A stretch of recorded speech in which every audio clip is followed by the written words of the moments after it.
Bismillahirrahmanirrahim. Assalamualaikum warahmatullahi wabarakatuh. Bapak-bapak, ibu-ibu, mas-mas, mbak-mbak, khususnya adik-adikku sekalian yang dirahmati Allah dimanapun Anda berada. Kembali di IIP Channel bersama saya, IIP Wijayanto. Kali ini kita akan membahas tema 3 hal yang mantan rasakan ketika diam-diam kamu masih terus mencintainya. Ya. Nah, ketika kita melihat mantan tidak mau didekati lagi, mantan tidak mau dihubungi, mantan tidak mau ketemu kita lagi, dan seterusnya, maka kita akan memilih untuk menjauh. Ya, kita akan belajar untuk tahu diri ketika orang sedang tidak menginginkan kita. Tetapi dalam menjauhnya kita itu kan diam-diam kita masih terus mencintainya. Maka apa yang kita lakukan dan apa pula yang akan mantan rasakan. Yang pertama, ketika kita diam-diam masih terus mencintai mantan, apa yang kita lakukan? Mengingat mantan, membayangkan mantan, menghayalkan mantan. Ya tidak? Paling tidak kan itu bisa sedikit saja mengobati rasa kangen kita kepada mantan. Kalau ada foto-foto di handphone kita saat kita masih bersama dengan mantan dulu, maka kita biasanya betah tuh berlama-lama memandangi foto saat-saat kita masih bahagia bersama dengan mantan dulu. Pertanyaannya, ketika kita membayangkan dan menghayalkan mantan ya, dan seterusnya tadi, apa yang kemudian mantan rasakan? Apakah memberikan dampak kepada mantan? Nah, tapi sebelum kita bahas lagi lebih jauh ya, jangan lupa adik-adik yang baru menemukan channel ini untuk memencet tombol subscribe dan menyalakan lonceng notifikasi agar Anda selalu mendapatkan pemberitahuan video-video terbaru dari channel kesayangan kita ini. Dengan subscribe, doa-doa kita selalu terhubung sehingga kita selalu bisa berdoa bersama-sama ya. Dan jangan lupa subscribe itu gratis ya. Nah, kita membayangkan mantan. Apa dampaknya kepada mantan? Kita sudah sangat sering tuh membahas penelitian Profesor Digby Tatum dari University of Sheffield tentang interbrain, koneksi pikiran. Saat kita memikirkan seseorang, secara otomatis antara pikiran kita dan orang yang sedang kita pikirkan itu akan terkoneksi. Ya. Cara kerjanya seperti halnya WiFi. WiFi itu kan kalau dinyalakan dia akan memancar. Nah, maka perangkat seperti handphone, laptop ya yang ada di sekitarnya, nah itu bisa menerima sinyal itu tadi. Ya.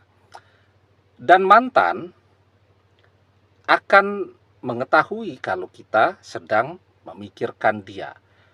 Mantan punya intuisi. Kita punya intuisi. Intuisi itu adalah kemampuan untuk memahami, mengerti sesuatu tanpa harus membaca, mendengarkan, ketemu, bicara, belajar, dan seterusnya. Nah, itu namanya intuisi. Intuisi itu pengetahuan dan pengalaman yang melekat pada diri seseorang ya, sehingga dia bisa memahami sesuatu ya dengan intuisinya tadi tanpa harus telepon misal, melihat, dan seterusnya. Nah, jadi itu intuisi. Intuisi mantan memahami, ngerti dia, bahwa kita yang sedang memikirkannya. Artinya apa? Saat kita membayangkan mantan karena kita kangen, apalagi kan orang kangen tuh. Kalau kangen itu kan energinya besar itu. Kalau orang membayangkan saja ya, mungkin sinyalnya ringan. Tapi kalau membayangkan diikuti dengan rasa kangen itu kan membayangkan yang penuh dengan penghayatan, itu energinya besar dan berat, sehingga bagi mantan terasa banget. Itu ya yang pertama. Mantan merasakannya. Mantan tahu jika kita merindukannya. Yang kedua, apalagi yang kita lakukan? Membicarakan mantan. Ya, entah ngerasani, entah curhat ya, kepada tentu orang-orang yang mengenal kita, mengenal mantan, juga tahu hubungan antara kita dan mantan. Ya.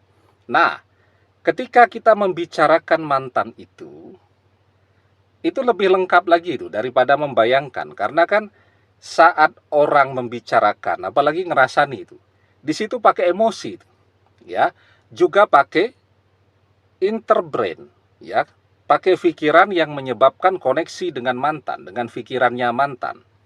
Lebih lengkap lagi itu. Sehingga dampaknya, sinyalnya, mantan rasakan akan lebih besar lagi. Terasa banget tuh ketika kita sedang membicarakannya. Itu kenapa dulu simbah-simbah kita, nenek-nenek kita dulu ya, misal kalau ada orang minum tuh ya, saya ingat masih kecil-kecil tuh, minum begitu kemudian tersedak. Nah, apa komentar mereka? Ada orang yang sedang ngerasani, kata mereka. Tetapi ya kalau dipikir-pikir ya ilmiah gitu kan. Karena apa? Karena saat ada orang membicarakan kita, maka sinyalnya akan mempengaruhi pikiran kita yang membuat kita tiba-tiba jadi teringat dia. Lah kalau sedang minum kemudian tiba-tiba teringat, jadi tidak fokus, jadilah tersedak kan gitu. Nah, jadi mantan lebih kerasa lagi dengan dampaknya atau dengan pengaruh sinyal yang kita pancarkan saat kita sedang membicarakannya. Dan memang membicarakan ini adalah kebiasaan bagi orang yang mencintai, entah mantannya, entah seseorang yang baru ditaksir, dan seterusnya. Kita membicarakan teman-teman dulu, tapi kan jarang. Tetapi kalau sudah orang yang kita cintai, kita punya ketertarikan kepada dia, mesti membicarakannya menjadi sering. Ya, man ahabba syai'an aksaru zikrihi. Barang siapa yang mencintai seseorang, pastilah ia akan selalu menyebut-nyebut orang yang ia cintai itu. Ya, itu yang kedua yang kita rasakan. Mantan lebih terasa lagi.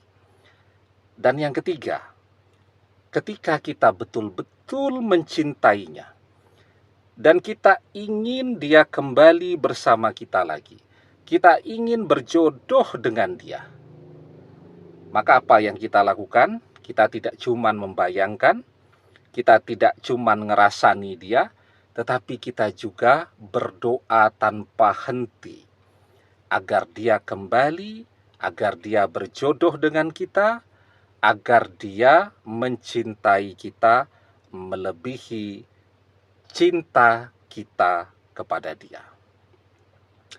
Berdoa, itu energinya lebih kuat lagi daripada sekedar membayangkan atau menghayalkan atau membicarakan, ya. Karena apa? Karena doa itu kan sinyalnya itu, energi yang kita pancarkan itu kan memanjat naik tuh sampai langit lapis yang ketujuh. Langitnya dunia, langit lapis pertama itu sudah jauhnya luar biasa. Apalagi sampai langit lapis yang ketujuh. Artinya energi atau sinyal yang dipancarkan oleh seseorang yang sedang berdoa, dan di dalam doa itu dia menyebut nama orang yang ia cintai, itu energi ataupun sinyalnya akan sangat besar dan sangat terasa bagi orang yang disebut di dalam doa-doa tadi. Banyak kisah ya, misal ada anak nih merantau lupa dengan kampung halaman, lupa dengan orang tua, lupa mudik, dan seterusnya. Orang tuanya enggak tahu tuh keberadaannya di mana. Kalau zaman dulu kan belum zaman media sosial, bagaimana mau tahu posisi anak ini? Apa yang orang tuanya lakukan? Mereka memanggil anak tadi di dalam doa-doa mereka. Balik kok. Kita lihat tuh. Orang tuanya mulai berdoa, tiba-tiba anaknya muncul di rumah. Kenapa? Karena sinyal yang dipancarkan ketika orang berdoa, itu dampaknya akan sangat terasa bagi orang yang disebut di dalam doa-doa tadi. Jadi kira-kira itulah yang mantan rasakan ketika kita diam-diam masih terus mencintainya. Mantan dan kita sering terkoneksi pikirannya. Mantan sering tiba-tiba ke pikiran kita. Mantan sering tiba-tiba menjadi kangen kepada kita. Seperti tadi kan, orang tua mendoakan anaknya, maka anaknya jadi tiba-tiba kangen kepada orang tuanya, kangen untuk mudik.